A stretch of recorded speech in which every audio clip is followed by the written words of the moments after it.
नमस्कार दोस्तों, आपका स्वागत है यूट्यूब चैनल एसके टेक्नोलॉजी पर। तो यूपी स्कॉलर्स 2025-26 यानी कि जो मौजूदा सेशन चल रहा है उसमें आप लोग फॉर्म भर रहे हो, आवेदन कर रहे हो लगातार। उसमें एक नोटिस आ गया इंपॉर्टेंट, जो कि ऑलरेडी जो है कि मैं अगर आप चैनल को फॉलो करते हो तो आप में से बहुत सारे लोगों को पता भी होगा। इनकम सर्टिफिकेट यानी कि आय प्रमाण पत्र आप लोग आवेदन करते हो, उसमें लगता है। रिन्यूअल वालों को कुछ ये सब चेंज नहीं करना होता, एक बार आप लगा दो तो वो लगा रहता है। लेकिन फ्रेश अगर आप आवेदन करने जाओगे, मतलब पहली बार फॉर्म भरोगे, तो आपके लिए पता होता है कि जाति प्रमाण पत्र और आय प्रमाण पत्र यानी कि इनकम सर्टिफिकेट और कास्ट सर्टिफिकेट, ये सब चीज़ें लगती हैं। तो ऐसे में इनकम सर्टिफिकेट को लेकर इंपॉर्टेंट नोटिस आप लोगों के लिए जारी हो गया है। क्या नोटिस है, सीधा मतलब टाइम वेस्ट बिना किए आपको वीडियो आपने लाइक कर दिया होगा, चैनल सब्सक्राइब कर ही दिया होगा।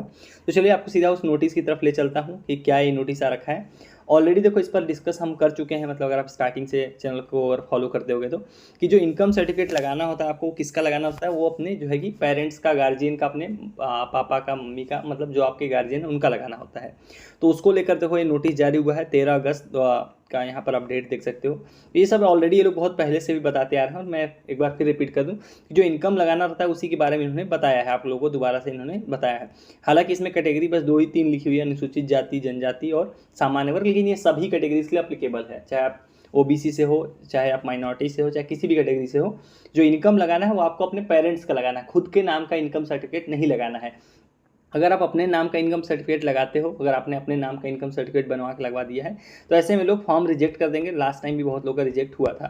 तो अगर आप फ्रेश आवेदन कर रहे हो तो इस चीज़ के लिए आपको जो है कि ध्यान रखना है। अगर आपने बनवा भी लिया है तो आपको दोबारा बनवा लेना है, क्योंकि अभी टाइम बहुत सारा है। तो इनकम सर्टिफिकेट लगेगा आपके फादर के नाम का, जो आपके पेरेंट्स हैं, गार्जियन हैं। और मान लो किसी की, जैसे मान लो कोई फीमेल है, अगर आपकी शादी हुई है तो आपके हस्बैंड के नाम का लगेगा, वो भी यहाँ पर लिखा हुआ है। पढ़ लेते हैं, इसमें वही सेम चीज़ लिखी हुई है कि अवगत किया जाता है कि छात्रवृत्ति आवेदन के साथ छात्रों के माता पिता, अभिभावक या छात्रा की शादी के बाद पति के नाम से निर्गत आय प्रमाण पत्र ही मान्य होंगे। मतलब आपको वही जो मैं भी आपको बता रहा था कि खुद के नाम का इनकम नहीं लगवाना है, आपके अपने फादर, मदर या फिर जो भी आपका गार्जियन है, पेरेंट्स हैं, उनके नाम का ही इनकम लगेगा। नहीं तो ये लोग जो है कि उसको रिजेक्ट कर देंगे। अतः निर्देशित किया जाता है कि इस आशय की सूचना वही, मतलब सबको बताने की बात कही गई है। तो अगर आपने इनकम अभी बनवा लिया अपने नाम का, तो अभी अगर आपने फॉर्म पूरा नहीं किया, दोबारा आप इनकम बनवा लीजिए सही वाला, मतलब अपने पेरेंट्स के नाम का, और उसको यूज़ कीजिए। नहीं तो कोई लोग फॉर्म रिजेक्ट कर देंगे। ये हो गई जो है कि ये सिर्फ अप्लीकेबल किसके लिए होगा, ये होगा फ्रेश वाले छात्रों के लिए, क्योंकि फ्रेश में ही जो है कि ये चीज़ें मांगते हैं। रिन्यूअल वालों में ये सो ऑप्शन नहीं होता है, वहाँ पर ये सब चीज़ें चेंज नहीं कर सकते हो। बट अगर मान लो ऐसा कुछ आया तो आप चेंज करने का मौका अगर मिला, अगर आपने अभी तक नहीं लगा रखा है, अपने नाम का लगा रखा है, तो अगर चेंज करने का मौका आता है तो चेंज करना होगा। हालांकि वो आता नहीं है, रिन्यूअल वालों को ये सब चीज़ों से दिक्कत नहीं होनी चाहिए, क्योंकि उसमें आपको ये ऑप्शन ही नहीं दिया जाता है, आप ये सब चीज़ें चेंज नहीं कर सकते हो। तो जितने भी फ्रेश वाले छात्र हैं, अगर आपके दोस्त यार हैं जितने भी, तो उन तक आप ये चीज़ जरूर पहुंचा देना, क्योंकि इनकम सर्टिफिकेट बहुत इंपॉर्टेंट है।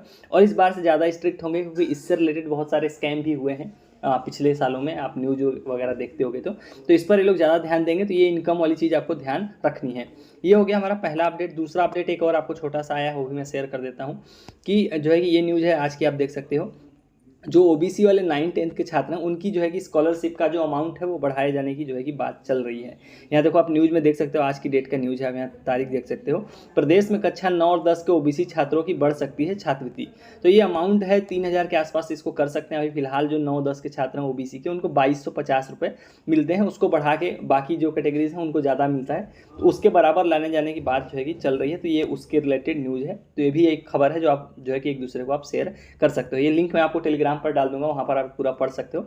लेकिन जो बेसिक मेन न्यूज़ ये है कि ओबीसी के 9-10 के जो छात्र हैं, उनकी जो है कि जो स्कॉलरशिप का अमाउंट है वो बढ़ाए जाने की बात फिलहाल की जा रही है। तो ये 2 इंपॉर्टेंट अपडेट थी जो आप लोगों के लिए आ रखी थी। इनकम वाली चीज़ आपको समझ में आ गई होगी, और जो 9-10 का जो है कि स्कॉलरशिप अमाउंट बढ़ाए जाने की बात हो रही है। इनके अलावा अगर आपका कोई और डाउट हो तो आप कमेंट सेक्शन में जरूर ड्रॉप करो अपना वहाँ पर डाउट, और नेक्स्ट वीडियो में या फिर वहाँ पर रिप्लाई करके जो जैसा भी मतलब अगर टॉपिक होगा उस हिसाब से उसको कवर करेंगे। सो चलिए गाइस, इस वाली वीडियो में इतना ही। Thank you for watching, stay tuned to SK technology.